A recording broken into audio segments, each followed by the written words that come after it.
कराची वाकई बहुत बदल चुका है या ये मेरा वहम है? मैं बहुत सालों बाद कराची वापस आई हूँ और इन 2-4 दिनों में मुझे कराची ने वो दिखा दिया जो मैंने कभी सोचा भी नहीं था। Before we start, if you are new here, welcome and make sure to subscribe to my channel. Flight हमारी अबू धाबी यूएई से थी। रात को पहुंचे हैं। एक बात है पाकिस्तान की, पाकिस्तान के आप किसी भी एयरपोर्ट पे लैंड करेंगे आपको लगेगा आप कोई सेलिब्रिटी हैं, लोग होंगे वहाँ पे, फूल फेंके जा रहे होंगे, हार पहनाए जा रहे होंगे। आपके लिए अगर कोई नहीं भी आया ना फिर भी आपको अच्छा ही लगेगा। क्विक सा रूम टूर करवा रही हूँ। बेडरूम है, थोड़ा सा साइड पे डाइनिंग है और ये पीछे जहाँ अलमारी है और ड्रेसिंग का एरिया है। मैंने कहा इससे पहले का सारा लगेज आ जाए मैं क्विक टूर करा दूँ क्योंकि सामान पे इंतहा हो जाता है और कमरे ने बस भर जाना है। अगले दिन सुबह उठे, सबसे पहले हमने अपना नेशनल नाश्ता किया यानी कि हलवा पूरी का, मुँह मीठा किया और निकल पड़े पहले दिन के टूर पे। वैसे कराची आके सबसे पहले हलवा पूरी का नाश्ता सही था या कुछ और खाना चाहिए? आप क्या सजेस्ट करते हैं? नाश्ता करके सबसे पहले हम लोग गए मोहाता पैलेस। इस जगह की कहानी सुन के तो आपका दिल ही पिघल जाएगा। एक अमीर बिजनेसमैन था श्री रतन मोहाता। उनकी बीवी बहुत बीमार थी। डॉक्टर्स ने कहा समंदर की ताज़ा हवा चाहिए तो उन्होंने अपनी बीवी के लिए 1927 में पैलेस बनाया था। पार्टीशन के बाद ये जगह मोहतरमा फातिमा जिन्ना को दी गई, इसलिए अब इसको कसर फातिमा कहते हैं। अनफॉर्चुनेटली अंदर कैमरास अलाउड नहीं थे। बहुत प्यारी जगह थी, बहुत हिस्ट्री थी, बहुत कुछ था, लेकिन मैं उसको फिल्म नहीं कर सकती थी। फिर हमने बहुत बड़ी गलती की और हम क्लिफ्टन बीच चले गए। हमारे साथ बच्चे थे, वो कह रहे थे कराची का भी बीच देखना है। हमारे जहन में था कि क्लिफ्टन बीच होता था, लेकिन ये क्लिफ्टन बीच वो क्लिफ्टन बीच अब बिल्कुल भी नहीं था। इतना गंद था कि पाँव रखने की लाइक लिटरली आप कहेंगे कि नंगे पैर तो दूर की बात, जूतों समेत भी यहाँ पे मैं ना उतरूँ। आपका बहुत दिल दुखता है। हम अपने बच्चों से जब भी पूछते हैं, चाहे हम साल में 10 दफ़ा भी पूछें ना कि आपने वेकेशन पे कहाँ जाना है, तो मेरे बच्चे हर दफ़ा कहेंगे हमने पाकिस्तान जाना है। और पाकिस्तान बहुत खूबसूरत है। अल्लाह ताला ने हर वो चीज़ पाकिस्तान में पैदा की है, दी है, जो मतलब जो कि एक अल्टीमेट वेकेशन की जो चीज़ें होती हैं, खूबसूरती होती है, लेकिन इसका ख़्याल रखना तो हमारा काम है ना। और जो वहाँ के लोग रहते हैं वो भी डिज़र्व करते हैं कि ऐसी साफ़ सही जगह हो कि जहाँ इंसान घूमने फिरने जा सके। खैर अब चले गए थे तो फिर ये पता नहीं टुक टुक है कि क्या है, इसमें बैठ के फिर हमने वहाँ का चक्कर लगाया, घोड़े देखे, ऊँट देखे, ये बंदर को देखा कि जनाब जो अच्छी खासी एक्सरसाइज कर रहा था। मुझे हो रहा था कि अगर बंदर कर सकते हैं तो मुझे तो ज़रूर ट्राई करनी चाहिए। सुबह के निकले हुए थे तो फिर वहाँ पे डॉल्मेन मॉल था, सोचा वहाँ का चक्कर लगा लेते हैं। नाम बहुत सुना है, वैसे भी पाकिस्तान गए तो शॉपिंग तो करनी बनती है और खाने का भी टाइम हो गया था, तो बस घूमे फिरे, थोड़ी सी शॉपिंग की, खाना वाना खाया मॉल में हमने। मॉल से फारिग होकर मंटो के स्टोर में गए जो कि बहुत बड़े अफसाना निगार हैं। उनके नाम के आजकल काफ़ी स्टोर्स हैं क्लोथिंग के, आई एम श्योर आपने नाम सुना होगा। वहाँ चक्कर लगाया और फिर हम ऐसी जगह आ गए जिसने सारा जो दुख था क्लिफ्टन बीच का, और जो रास्ते में सड़कें टूटी फूटी थी, जो हालात थे कराची में उस दिन, जो सड़कों के हाल थे, जो गंदगी का हाल था, उसके बाद जब यहाँ पहुँची हूँ दो दरिया पे तो वो सारी जो मायूसी थी और दिल खफा हो रहा था वो सब दूर हो गया। इतना खूबसूरत उस दिन मौसम था कि क्या बताऊँ। ठंडी ठंडी हवाएं चल रही थी कराची में, ठीक है। और जब हम बैठ के खाना खा रहे थे तो बारिश भी शुरू हो गई और ये इतने खूबसूरत वाइट कलर के बर्ड्स थे वहाँ पे। आई मीन अब मुझे नाम नहीं पता, अगर आपको पता है इन परिंदों के नाम क्या हैं, मुझे बिल्कुल भी नहीं पता, लेकिन इतने प्यारे थे और रोशनी उन पर रिफ्लेक्ट कर रही थी और सफ़ेद सफ़ेद चमकते हुए नज़र आ रहे थे। Food was also good so we really enjoyed it.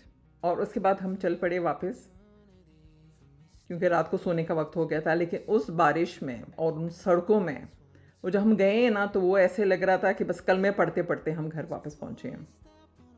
अगले दिन हम लोग सुबह नाश्ता करके सबसे पहले गए मज़ारे के आए थे, और जब वहाँ पहुँचे हैं तो पता चला कि अंदर जो है वो आप नहीं जा सकते हैं, रास्ता उनका अंदर जाने का बंद था। तो बस बाहर से ही बच्चों को एक्सप्लेन किया क्या है क्या नहीं है, दिखाई, हिस्ट्री थोड़ी सी बताई, फातिहा पढ़ा। आई विश कि हम लोग अंदर जा सकते होते, लेकिन ऐसा कुछ नहीं था। बाहर तो बस लोग थे, काफ़ी पिकनिक का माहौल था। जिस तरह का इंतज़ाम ऐसी जगह पे होना चाहिए, कायद आज़म का मज़ार है, उस तरह का इंतज़ाम एंड सिस्टम और सफाई यहाँ पे भी नज़र नहीं आई। दुख हुआ यहाँ पे। उसके बाद हम लोग मस्जिद तूबा गए, थोड़ी देर वहाँ पे बैठे। आइटेनरी जो है ना वो हमारे बच्चे ही बनाते हैं अगर हम कहीं जाएं, ताकि जो जो देखना चाहते हैं करना चाहते हैं वो हम टैग अलॉन्ग हो जाते हैं कि जो चीज़ें हमने पाकिस्तान में रहते हुए नहीं देखी वो बच्चों की वजह से हम लोगों ने देख ली हैं। वहाँ से हम निकल कर गए साउथ कैन गैलरी। अगर आपने साउथ कैन का नाम नहीं सुना तो आज आप जान जाएंगे। फ्रेंच अखबार ने उन्होंने पिकासो ऑफ द ईस्ट कहा था। उन्होंने 15,000 से ज़्यादा कैलीग्राफी, पेंटिंग्स और इस तरह की चीज़ें बनाई हैं और 1987 में वो उन सब कुछ उन्हें पब्लिक को डोनेट कर दिया था। कोई ख़ास यहाँ पे लोग नहीं थे। वही मैं कह रही हूँ ना कि इस तरह की जगहों पे हम लोग कहाँ, पाकिस्तान में हमारा यहाँ इतना कल्चर नहीं है म्यूज़ियम जाने का या पेंटिंग्स देखने का या और इस तरह की चीज़ों को या अपनी हिस्ट्री और चीज़ों को समझने का। But we should do that. आपने कभी सात कैन का नाम सुना है, काम देखा है उनका? कमेंट में ज़रूर बताइए मुझे।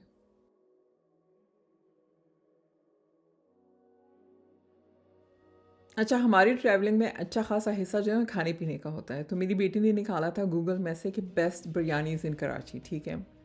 और एजेंडा ये था कि उन सब जगहों पे जाने और हमने बिरयानी ट्राई करनी और देखना इसमें से वाकई सबसे अच्छी कौन सी है। इशू ये था कि ज़्यादातर वो जो जगह थी वहाँ तक जो पहुँचना, फिर वहाँ गाड़ी पार्क करना, गाड़ी से निकलना, उतरना, उस रेस्टोरेंट में बैठ के खाना खाना जो था ना वो एक काफ़ी मुश्किल काम था। लेकिन वी स्टिल डिड दैट। लेकिन ऑनेस्टली वैसे उसमें से कोई भी बिरयानी ऐसी नहीं थी कि जिसको मैं कहूँ कि ओहो, तो मतलब इस तरह की बिरयानी तो कभी भी नहीं खाई। मे बी हम लोग सही जगहों पे नहीं गए थे। अगर आप कराची से हैं या पता है आपको तो कमेंट में ज़रूर बताएं कि अगर कराची इंसान क्या है, एक ही दिन के लिए गया और सिर्फ एक ही दफ़ा बिरयानी खाई जा सकती है, तो कौन सी जगह है जहाँ की बिरयानी मस्ट ट्राई है, ऑथेंटिक कराची वाली बिरयानी जहाँ से मिलती है। क्योंकि ऑनलाइन सारी इन्फॉर्मेशन कभी ठीक भी नहीं होती। यहाँ पे लिखा था कि इस जगह पे है फूड स्ट्रीट है, जो कि नहीं था। किसी ज़माने में शायद रहा होगा, अभी नहीं था। आखिरी रात फिर हम लोग बुफ़े खाने गए। नाम मेरे जहन से इस वक्त निकला हुआ है कि इस जगह का नाम क्या था। बहुत वैरायटी थी, अच्छा खाना था। सो ओवरऑल कराची जो था ना, मुझे लगा कि एटलीस्ट दो तरह के एक्सट्रीम थे। बहुत फैंसी, बहुत महंगी, बहुत लेविश जगह भी थी, बहुत टूटी फूटी सड़कें, बुरे हालात, गंदगी भी थी।